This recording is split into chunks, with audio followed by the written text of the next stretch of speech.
哟，妹妹怎么了？这皮子味好重。芈月妹妹这身子可真金贵呀，王后在这忙活这么久都没嫌味儿重，你这刚一来就受不住了。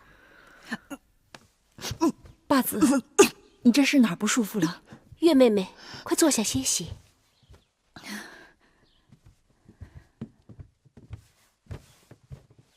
这几天热得厉害，别是中暑了，喝口水吧。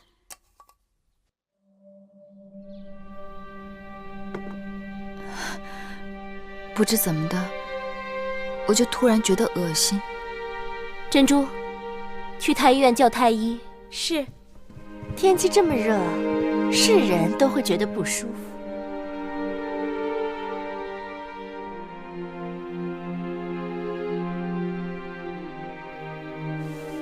太医，八子有事儿吗？当然有事。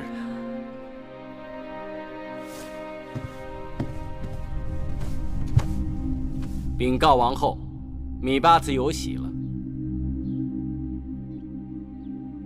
你说芈月有了身孕？是的，王后。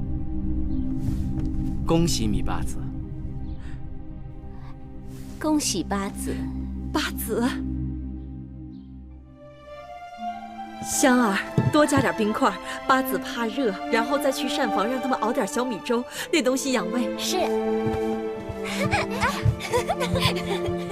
慧儿，再去拿个厚的软和的褥子过来。是。大热天的，弄那么一个厚褥子干嘛？傻丫头，你是不怕，你肚子里的孩子怕。八子，大王来了。别动，别动，坐着别动。有什么地方不舒服吗？怎么了？你们怎么突然都把我看成面人了？一捏就碎啊！从此你在寡人眼中胜过金枝玉叶，捧着怕摔了，攥着怕化了。木见到宣室殿禀报这个消息，寡人真是欢喜。这孩子来的意外？为何意外？寡人等他已经等了许久了。丫头，你的心比谁都野。寡人一直担心这宫中装不下，如今你有了孩子，你就会收心了，对吗？过去我的命是我自己的，如今有了这孩子，我的命就是这孩子的了。说什么傻话！你和孩子的命都是寡人的，给寡人生个男孩，寡人要带着他驰骋四方，征战沙场。臣妾却只愿少司命保佑他一生平安，无争无忧。你们楚人的少司命真的那么灵光吗？臣妾出生时，若非少司命庇佑，早就命丧黄泉了。好。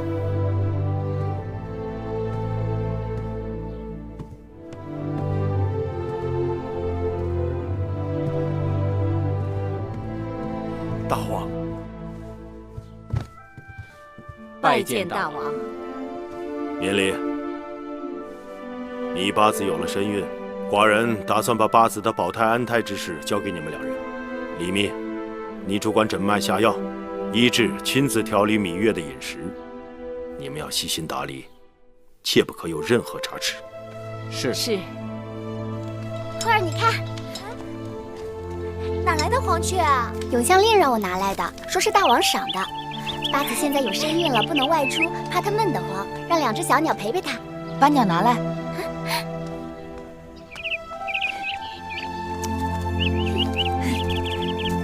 我从小喜欢打鸟，但从来没有把鸟关进笼子里。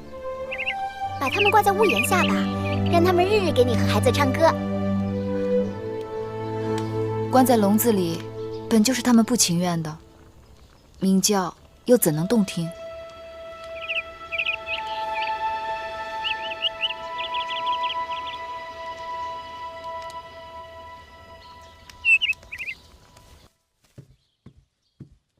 姑姑，你都做了大半日的针线了，也该歇歇眼睛了。姑姑这一辈子都是给小孩子做衣服，在举基身边的时候，先是你，后是蓉儿，再后来举基去了，就是小冉。眼看你们这些孩子都长大了，我又开始给你们的孩子做衣裳了。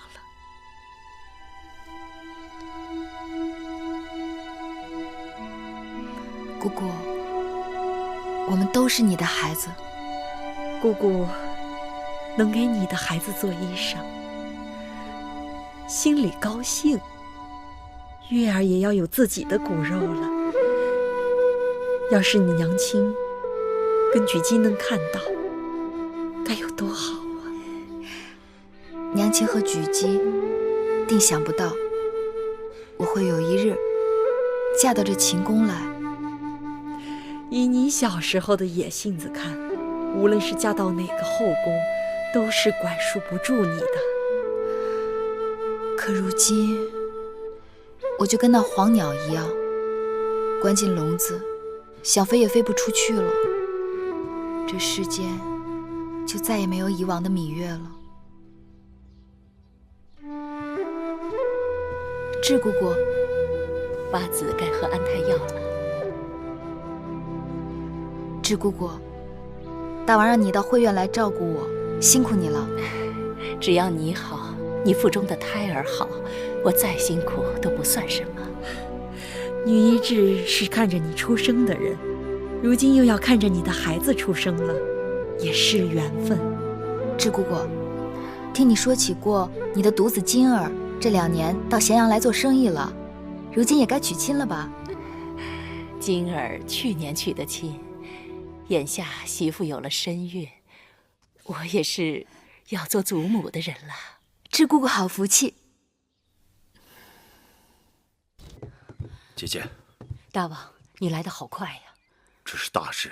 昨晚寡人收到姐姐的书信，立刻决定要来。哦，大王，你看这个。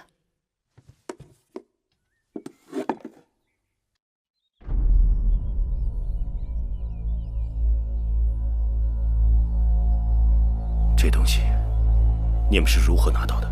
是雍瑞花了重金从义渠人那里换回来的。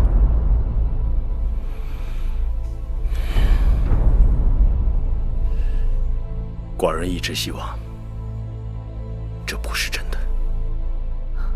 另外，我这里还有一份从魏国来的密报。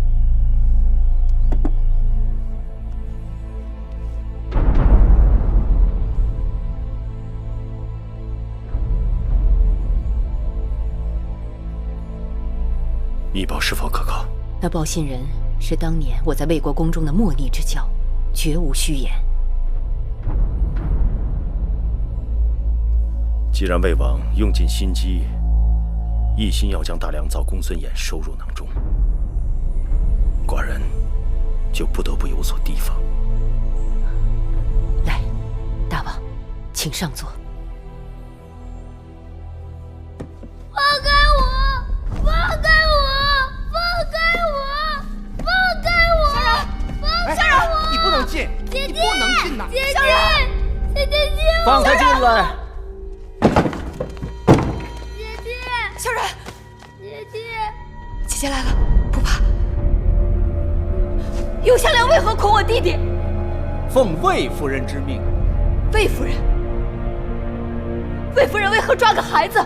你弟弟偷了公子状的宝剑，按照秦律要砍去双手。那宝剑不是我偷的，是我捡的。更何况你芈月也是读过书的人，岂不知礼法有云，男女7岁不同席。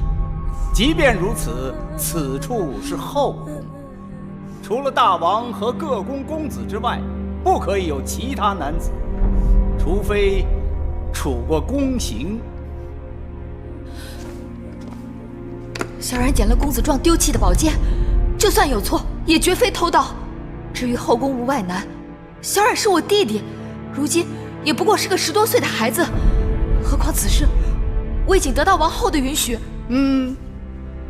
王后许可是私情，我行的却是秦法宫规。后宫不容外男，若是偶然闯入，或可逐出了事；若是奉诏而入，也不可过夜。你这个弟弟在宫中居住，已非一日，为避人口舌，只能宫刑。不准碰我弟弟！不准碰我弟弟！放开！姐姐救我！姐姐，不准碰我弟弟！你敢动我，死你全家！放开我弟弟！哟，气性还真大。可惜呀，景离孤身一人，吃饱了全家不饿。你找我来好了。别碰我！别碰我！你我无冤无仇，何至于此？我奉命行事，只是魏夫人有话，一定要等你来了才能动手。现在啊，时辰正好。姐姐，姐姐救我！这样水嫩的小童，只要一刀的功夫，就成全他了。别碰我弟弟！放开他！我求你了！你要什么我都答应你，不要碰我弟弟。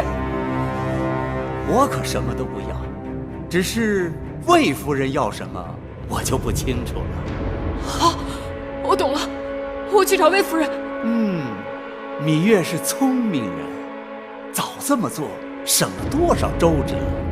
姐姐，我好怕。小冉，别怕，姐姐一定想办法救你，别怕啊！等我，一定等我回来。姐姐一定要来救我！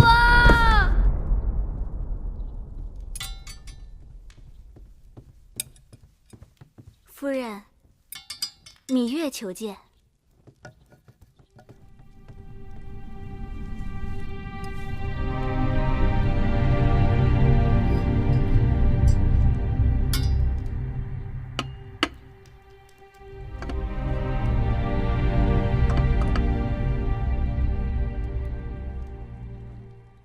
芈月来了。我在焚香，如此雅事只能心静，千万急不得，只好怠慢了。心思恶臭的人，再焚香也无济于事。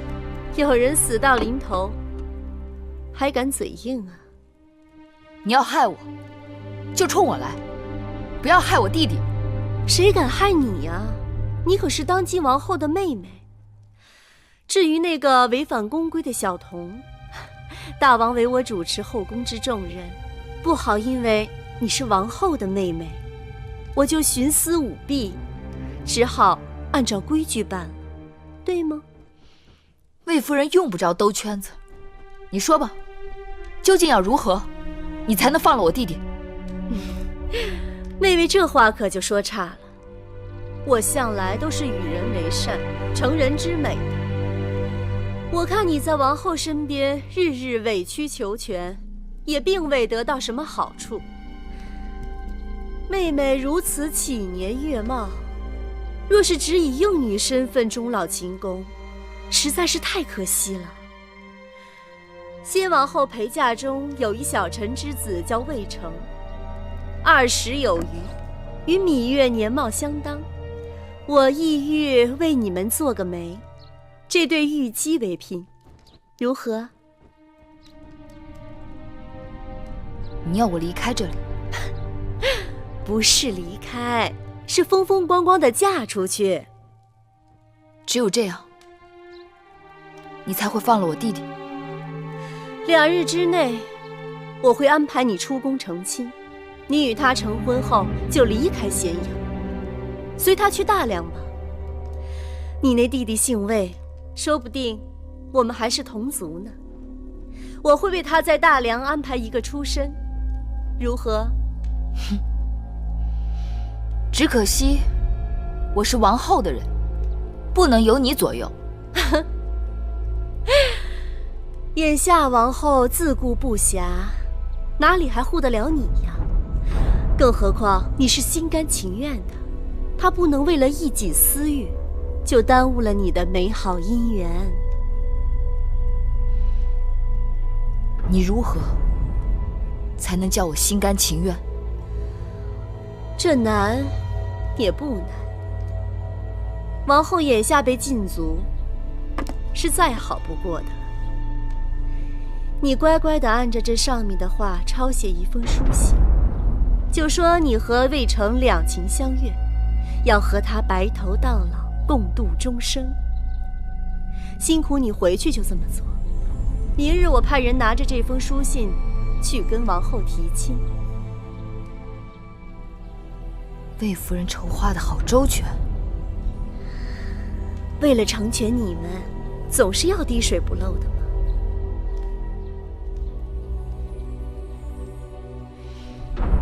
我要是不写呢？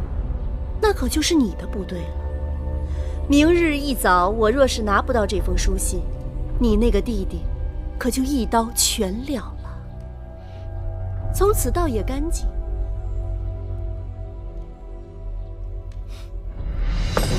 开门！开门！开门！快去禀报王后，说我有要事，必须马上见她。稍等。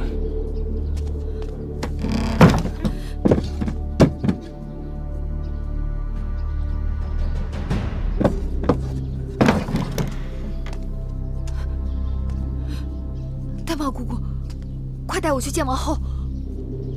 你是故意为止，还是昏了头了？大王有令，外人一律不准进入交房殿。那麻烦姑姑把王后请到门前。你安的什么？你安的什么心啊？王后心情愁苦，日夜难眠。今日好不容易能睡个午觉，你又来打搅。你有己无人，根本不顾王后有孕在身，又被禁足的辛苦跟烦恼。魏夫人让永相令捆了小冉，说小冉违反宫规，要施宫刑。魏夫人眼下主持后宫，要杀要罚，谁能拦得住啊？何况秦宫有秦宫的王法，那魏冉被罚，该是事出有因。且不说王后正受挫折，大门都出不去，就算她还能说得上话，因为你们俩姐妹的关系而袒护你，定会被人诟病，还是回避为好。魏夫人捆小冉，是醉翁之意不在酒，她是要把我赶出宫去。哦，她用弟弟的性命来要挟我，逼我嫁给一个魏国小臣之子，说明日是最后期限，若得不到我的承诺，她就要对弟弟下毒手。这事可就难办了。按理说，你是王后的陪嫁应试，婚姻之事轮不上魏夫人插手。可眼下王后被禁足，又身怀6甲，若硬撑着为你出头，与那魏夫人纠缠起来，弄不好有了闪失，谁能担待得起呀？你一向疼爱魏冉，定不肯叫她受苦，但不苦她，就只好苦你了。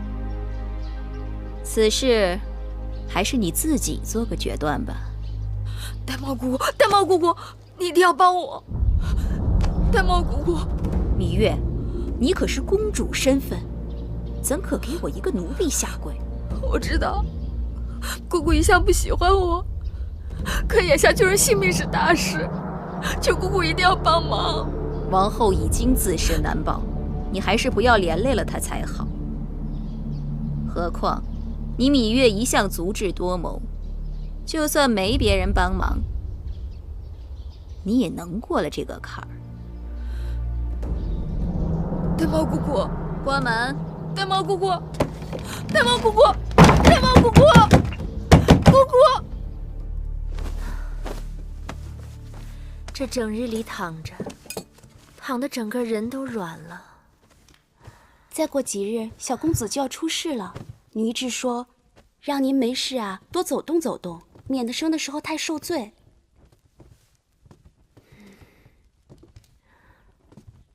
戴帽姑姑呢？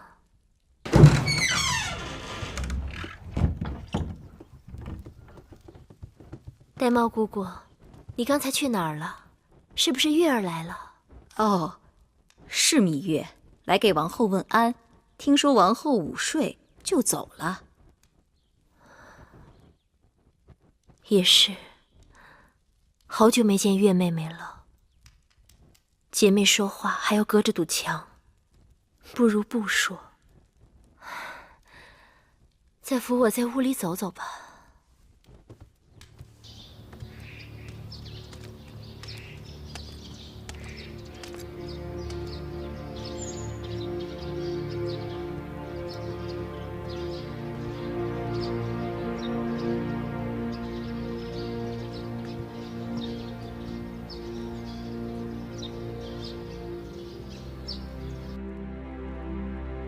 芈月只是一个小小的陪嫁应妾，母亲竟然用这种手段将她逼出宫去。她虽然是一只小泥鳅，却总在这后宫掀起大风浪。王后欺辱母亲，也是倚仗于她。除了她，这后宫会敞亮许多。听说，王后已被禁足在交房殿，大权重回母亲手中。那芈月再想作怪，又能将母亲如何？君子以私患而预防之。既然她是祸水，当然不能留。论人品相貌，那芈月都是上上等女子，可母亲竟然要将她许配给一个普通小厮。华儿，此事与你根本无关。难道芈月也给你灌了迷魂汤？孩儿觉得明珠暗投，实在可惜。你莫非是疯了？竟然会有这心！她是王后身边的应妾，随时准备给你父王侍寝。若让你父王知道你有如此打算，心里会如何恼恨于你？太子之位，想都不要再想。可既然母亲要让她嫁给别人，为何不成全自己的孩儿？花儿，你可要想清楚，你是大王最看重的长子，日后是要继承王位的。若想成亲，也必须是和诸国的嫡公主联姻，助你成大业。那芈月应妾之身，毫无背景，她能帮你什么？母亲，不必再说了。由此看来，这个芈月就是个狐妹子，在宫中更不能留。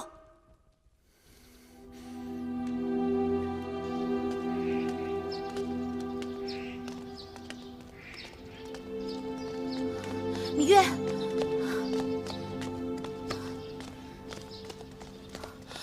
我已听说你弟弟魏冉之事，这些人趁我父王不在宫中下此黑手，行事卑鄙。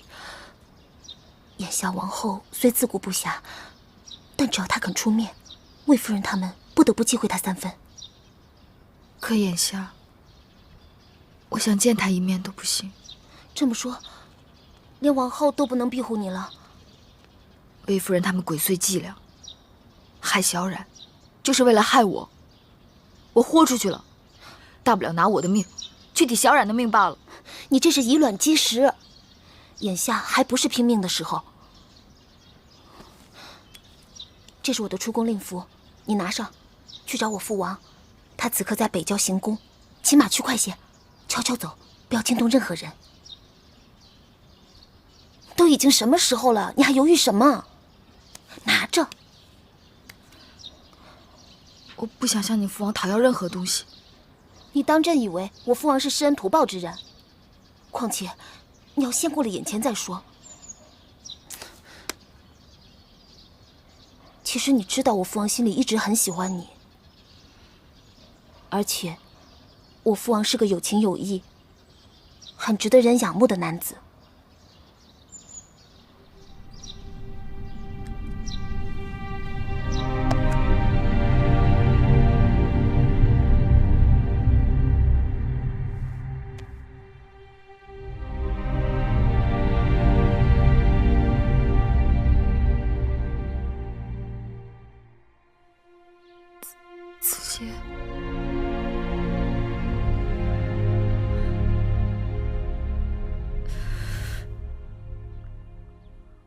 子歇，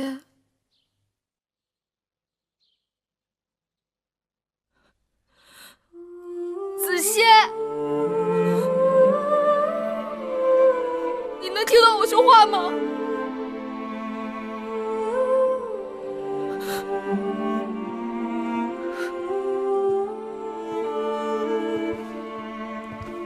月儿。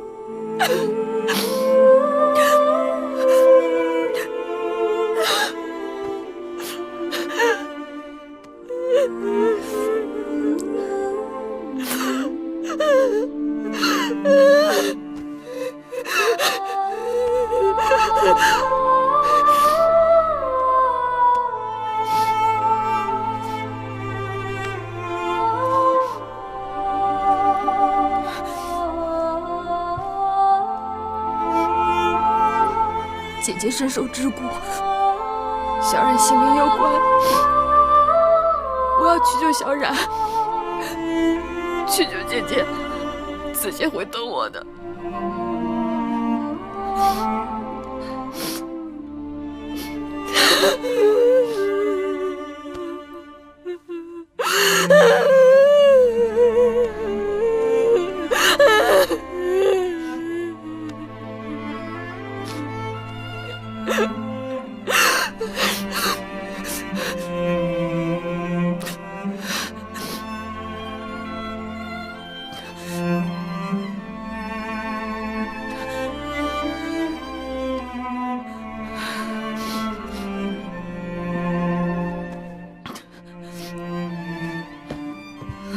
月儿，记得公孙衍刚到秦国的时候，还是我给大王引荐的他。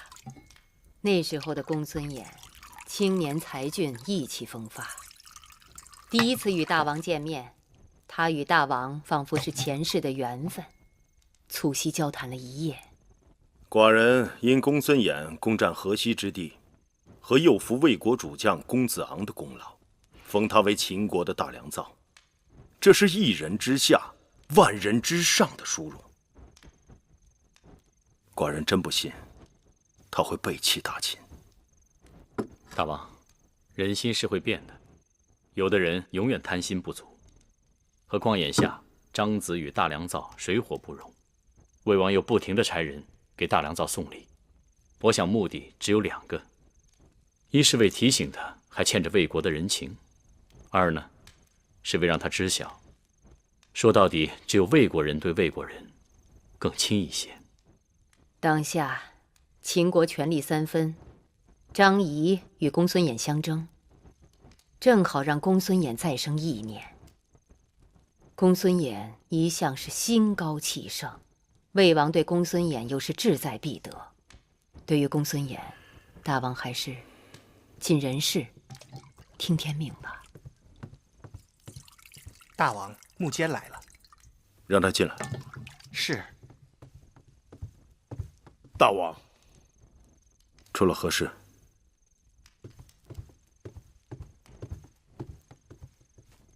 是关于芈月的弟弟偷了公子壮的剑，魏夫人要施以宫刑。你是如何知道此事的？是魏良人叫侍女给老奴报的信儿。这个魏良人倒是个有心人。这个事说小也小，说大也大，老奴拿不定主意，所以才决定跑这一趟。一个小女子遇到这种事情，该是天塌了。大王要帮他，他要寡人帮他吗？这我就不知道了。是。来，喝酒。哎呀，后宫之事不胜其烦，大王到我这儿喝杯酒都不能踏实。当初长姐为我打理后宫的时候啊，寡人的耳根子清净多了。后宫女人多，是非也多，但大王过去好像对这些是是非非并不往心里去。后宫没变，大王却变了，是不是？大王又有心上之人了？长姐有雍大人常来陪伴，在北郊行宫过着神仙般的日子，还拿寡人来打趣。这么说，大王今晚住在我的宫里，难免孤单，让姐姐安排一个好女子给大王侍寝。无妨。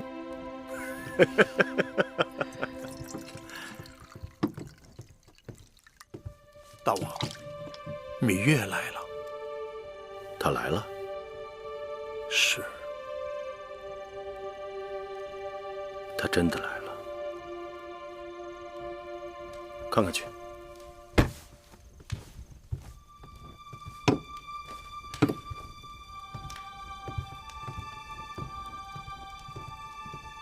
哪个芈月呀？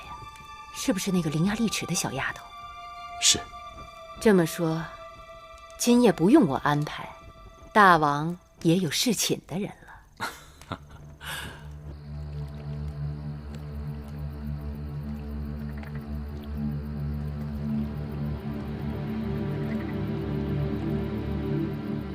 此事寡人已经知道，既然有王后的应允，宫刑可免，但按秦律，偷盗他人财物必须责罚，哪怕是寡人的兄弟，也不能网开一面。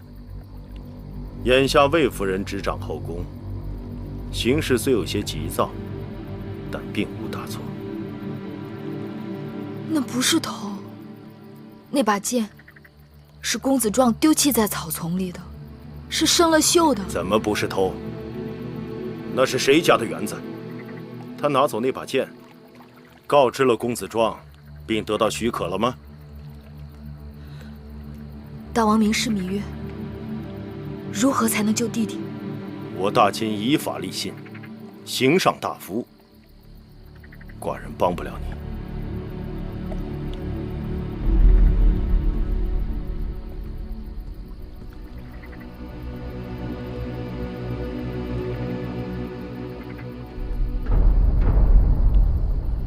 芈月，你还是回去吧。大王的心情你不是不知道，就是你在这儿跪上一晚上，也不会有结果的。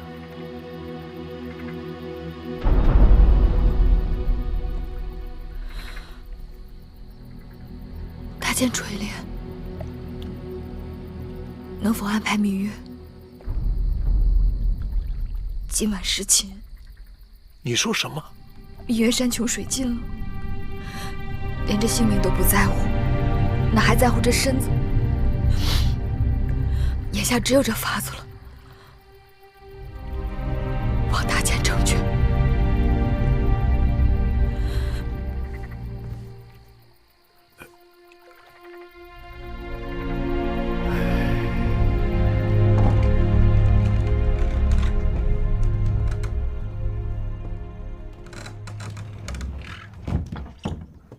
给寡人宽衣。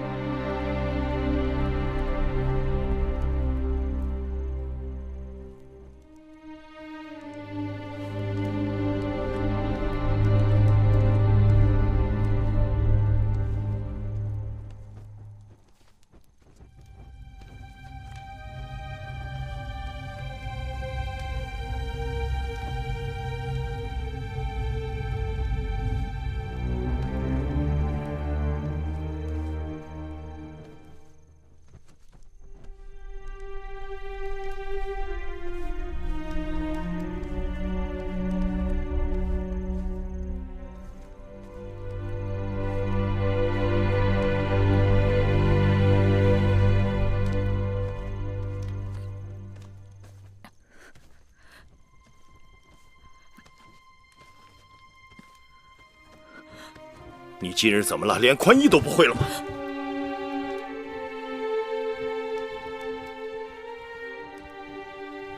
怎么会是你？你以为如此就能救你弟弟吗？芈月侍寝，心甘情愿。丫头，你的心思明明白白写在脸上，你有难处，有求于寡人。可你知道寡人这一辈子最痛恨的是什么吗？就是被人利用。大王恕罪，芈月出此下策，的确是走投无路了。你对寡人并不真心，何苦如此？芈月，别无选择。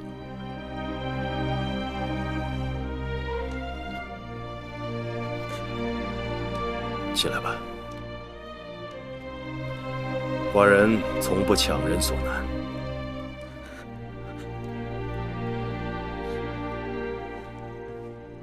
你跪着也没用。你打算让寡人做什么？是你的事，寡人打算做什么，是寡人的事。你出去。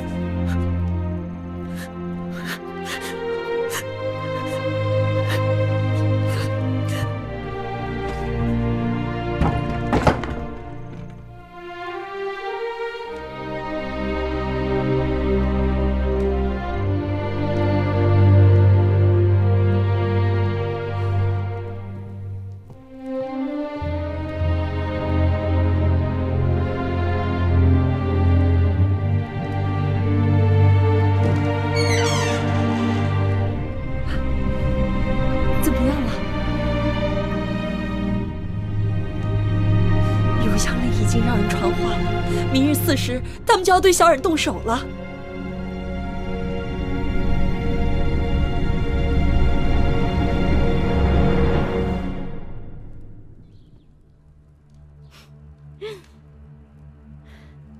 真是稀罕事儿，你芈月也有服软的时候。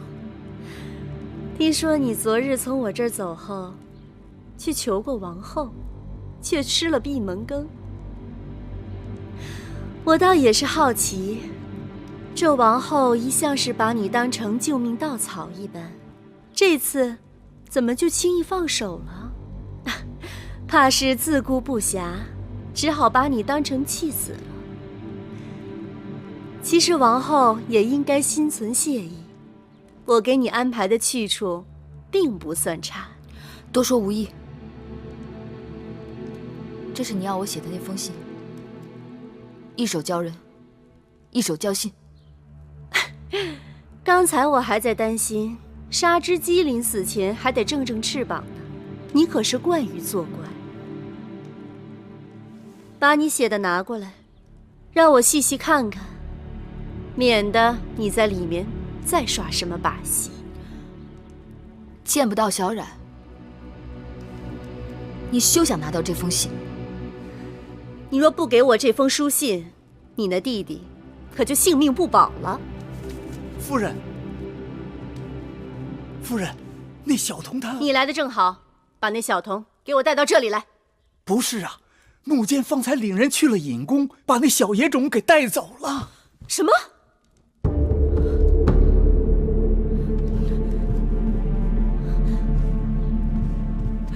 没事儿，小冉，没事儿啊。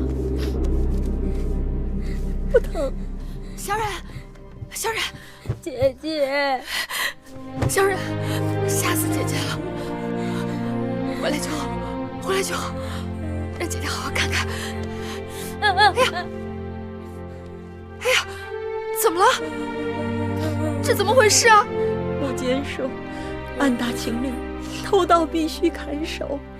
但秦王下旨说，念及小冉年幼，就割了一个小手指头。疼死了吧，小冉！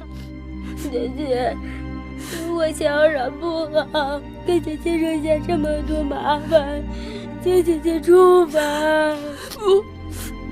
不怪小冉，小冉没有做错任何事情，是有人心存恶念，故意要害我们。那该怎么办？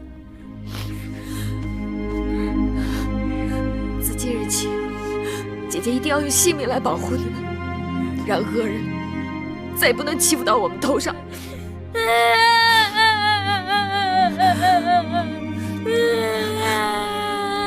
哭，小冉。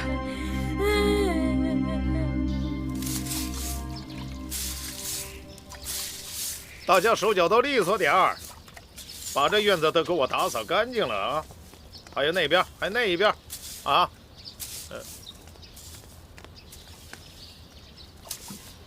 大监请留步。哎呦，是魏夫人。想来大监不会不知，大王已经命我主持打理后宫事务。今日我本想依照宫规处罚一小童，大监为何出手干预？老奴也是受命而行啊。奉谁之命？大王。大王？这不可能。夫人是怀疑老奴在假传大王旨意？大王他不在宫中。大王耳聪目明，夫人若是对老奴有责怪之处，可以向大王直接请旨问责。夫人恕罪，大王今日回宫，老奴还有很多杂物要去处理，告退。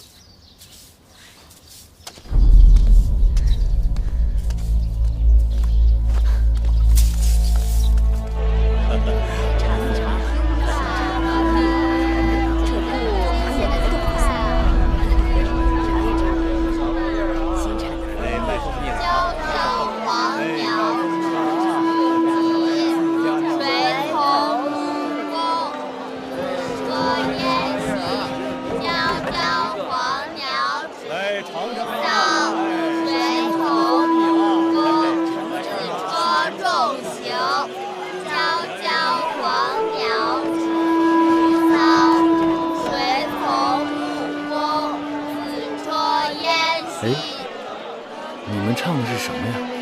学生没有教过你吗？这是《诗经·黄鸟》。诗经。黄鸟。公子怎么了？黄鸟。黄鸟。应当是竹鸟更妥。不，是黄鸟。悄悄黄鸟止于棘，谁从木工？子车燕兮。悄悄黄鸟止于棘。哎，谁从木工？公子冷了吧？我们去那边喝碗澡汤，暖暖身子。谁从木工？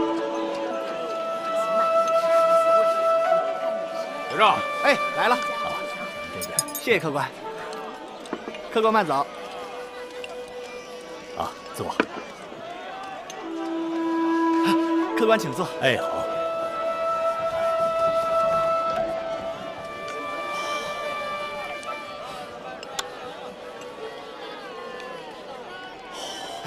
客官慢用。这枣树高大甚好，是谁家的呀？啊，这个呀，这个是小的姨丈家里的。姨丈家这棵枣树啊，在附近邻里都是最大的。哦，结出的枣啊，在城里也是最甜的。我这小摊儿啊，就靠着树上的枣撑着呢。我方才从东面过来，看到那里摩肩接踵，车马喧嚣，那是什么地方啊？那个是齐国的皇家驿馆，定是来了什么贵客，在那儿落脚的。哦。小二结账。哎，来了。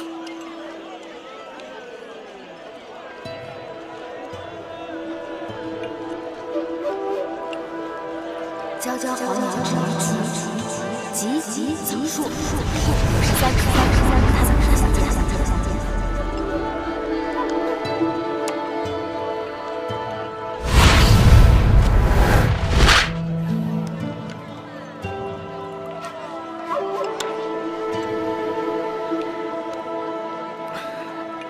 公子怎么了？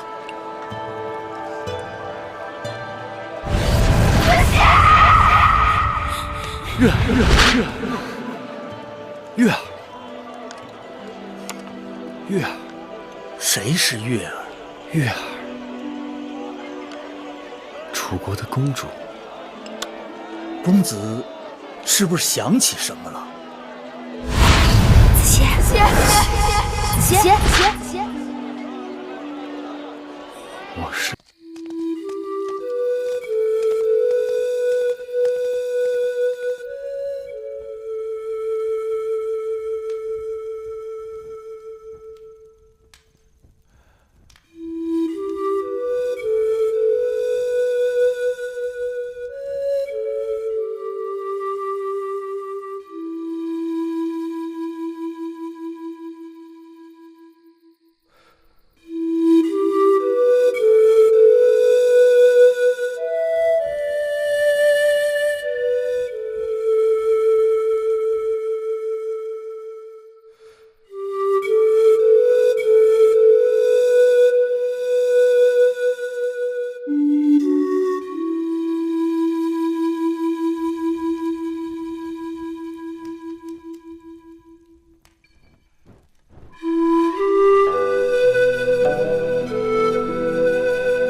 大王，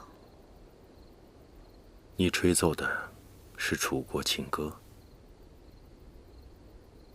乡间民谣罢了。听曲调，这本该是男女欢爱之曲。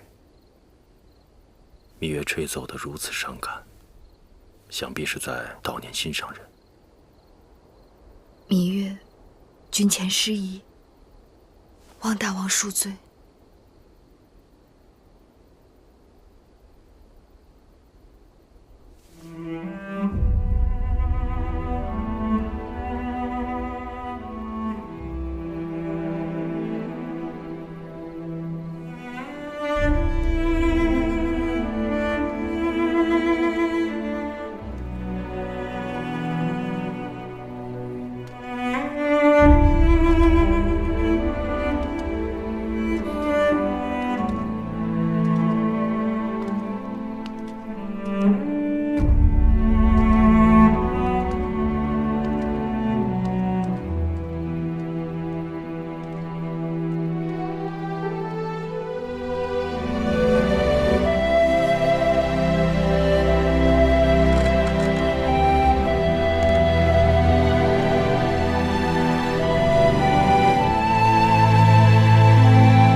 今晚你就睡在这儿。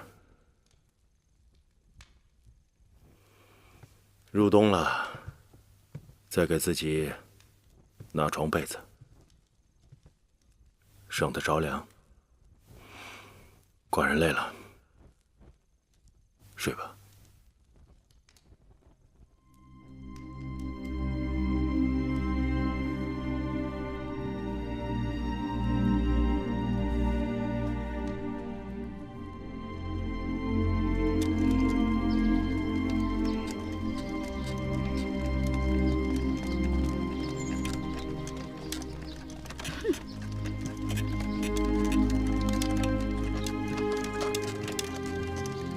有什么了不起的？乌鸦飞上梧桐树，还能变凤凰。只要能飞上梧桐树，是不是凤凰不重要。哼！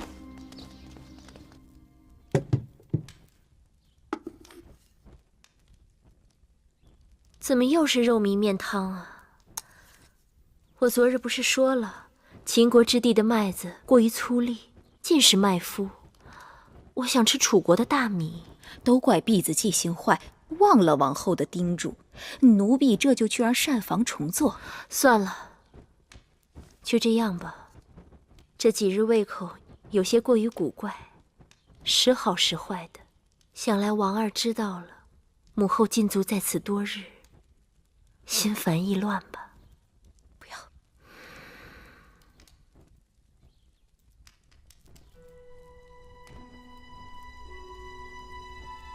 玳瑁姑姑啊，汤勺。哦。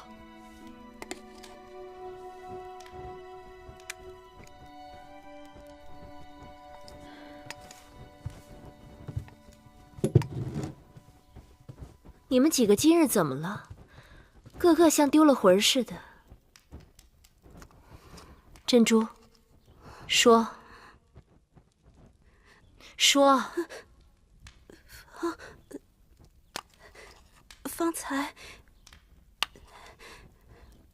方才有人看到什么？看到芈月乘着大王的辇轿从成明殿回来。大王的辇轿？是。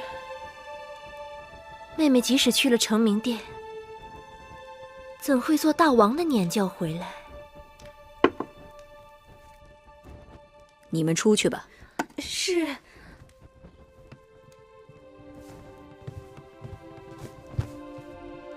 禀报王后，大王昨夜临幸了芈月。你说什么？大王昨夜临幸了芈月。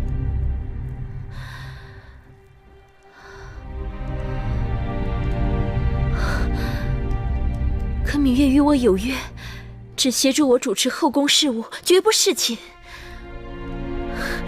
他若是真心想侍奉大王，我早就可以给他安排了呀。都怪奴婢愚钝。前日，芈月曾因弟弟魏冉犯了宫规，而被魏夫人要挟，求告王后出面搭救。奴婢怕魏夫人借此事滋生事端，算计王后肚子里的孩子，就没让芈月见你。不料，她转身竟然干出这种事来，这就是姑姑的不对了。芈月有难，姑姑怎可趁人之危故意作对？不是奴婢要与她作对，只是她的性情跟手段实在让奴婢替王后担忧啊！此话荒唐。王后想想，自打进宫，芈月表面上事事依附于王后，实际上她事事抢了王后的风头。芈月绝非是甘于久居他人之下的女子，一旦有机会上位，她定会成为王后的劲敌。因此，奴婢本想借水推舟，把芈月赶出寝宫，没成想这一推，竟将她推到大王的睡榻上去了。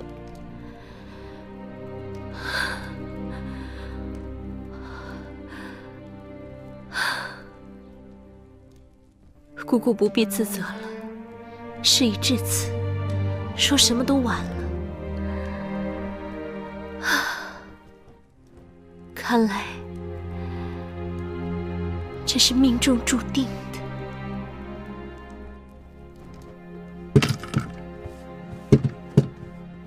这些东西是大王让我们送过来的。大王说，芈月平日衣着过于简朴，让芈月拿来装扮点事的。谢大王恩赐。行了，这宫里头还有别的事，我就不在你们这儿讨茶喝了。你们忙你们的，小的告退了。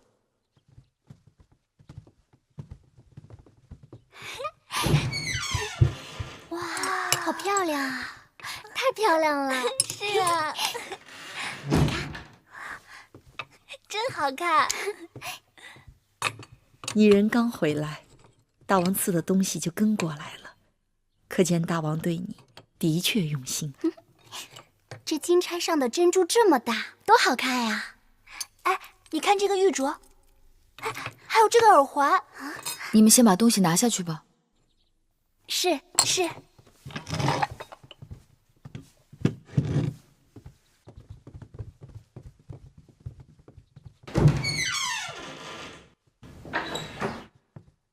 我看你回来，就一直心事重重的。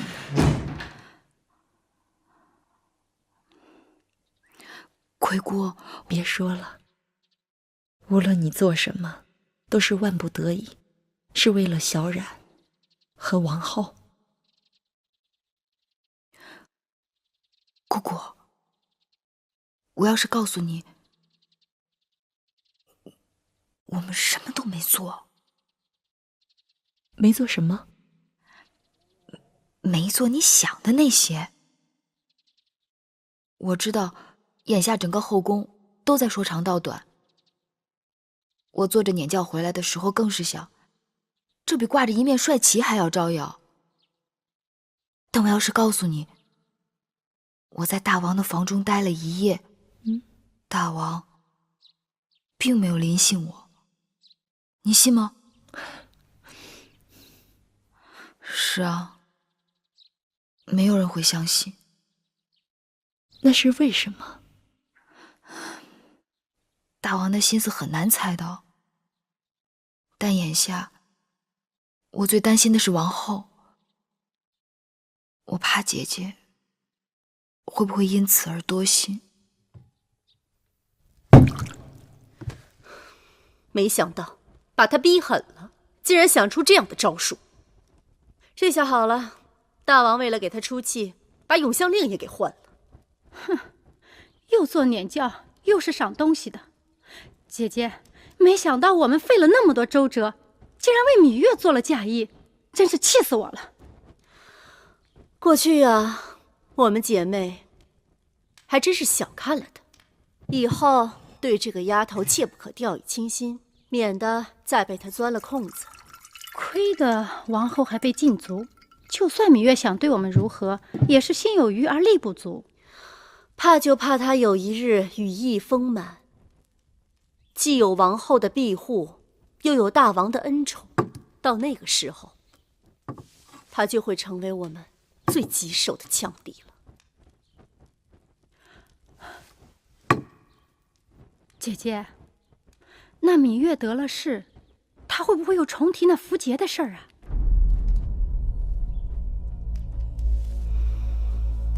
那铜符节被公孙衍拿走之后，我曾派人催要过数次，却无结果。这可是悬在咱们头上的一把刀啊！看来一定要想办法，尽早把这符节讨要回来。嗯。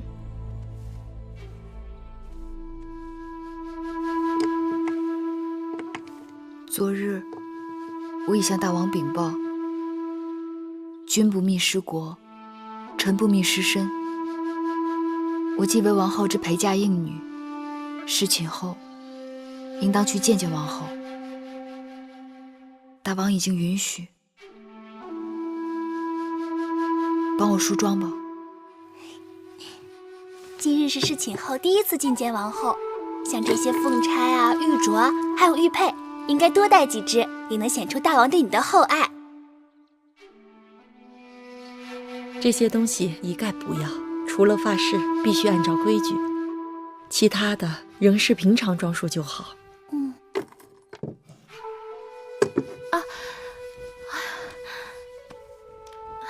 王后有何不适？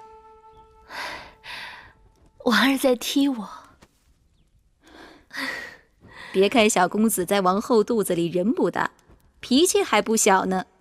当年威后怀王后的时候，王后在威后肚子里可乖巧了。威后命人把宫里头摆满了鲜花跟果子，还把寝宫里所有硬的地方都用芦絮给包起来。王后出生后不仅漂亮，性子也柔顺。眼下，谁来给我摆鲜花水果？谁又来包起这宫里的芦絮？难怪王儿心里郁闷。王后放宽心，我把给小公子做的衣裳先收起来。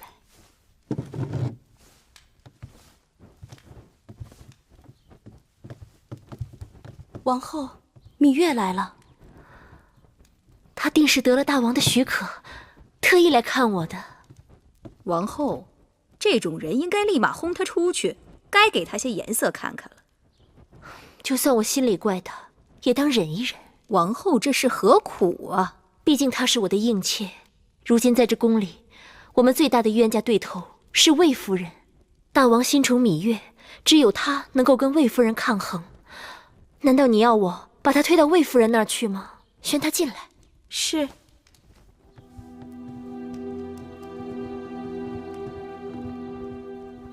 姐姐，大胆芈月，你既已侍寝，受大王宠爱，就该按规矩给王后行大礼才是。不必了，她如今身份不同以往，用不着对我行这么大的礼。姐姐话里话外，这是在怪我。我哪能怪得你？在宫中能够乘坐大王辇轿的，你是第一人。你若在我面前多礼，岂不是折煞我？姐姐不仅怪我，而且意气用事。姐姐，能否听妹妹辩解两句？那日，魏夫人把小冉抓走，要施宫刑，妹妹四处告救无门，只好拿着梦莹的令符去找大王。姐姐知道妹妹一无所有，我只是想用自己的命去换小冉的命罢了。更何况我虽主动侍寝，但大王知道了我的苦楚，与我只是同卧而眠，并非同榻。你说什么？你与大王并非同榻共枕？是。玳瑁姑姑，你好大胆！玉儿是我妹妹，她受了这等委屈，你竟然隐瞒于我，害得她不得不违心去找大王求情，你是何居心？王后自己也有难处，你少狡辩！我与月儿同气连枝，他们害月儿就是在害我，这事还不都怪你？姐姐，那日我也不想牵连姐姐的。好了，妹妹，你过来。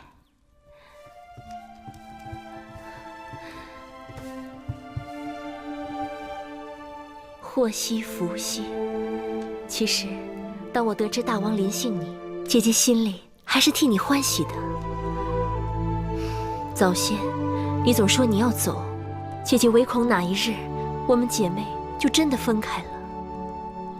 现在可好了，你可以安安心心的留在宫中，我们姐妹从此长相厮守，互相帮衬。珍珠，去把我那套紫玉镂金的首饰给我拿来。那套首饰最为贵重，王后平时也不常用，奴婢一时想不起放在哪儿了。就在我床头放珠宝首饰的匣子第2层，快去吧。是。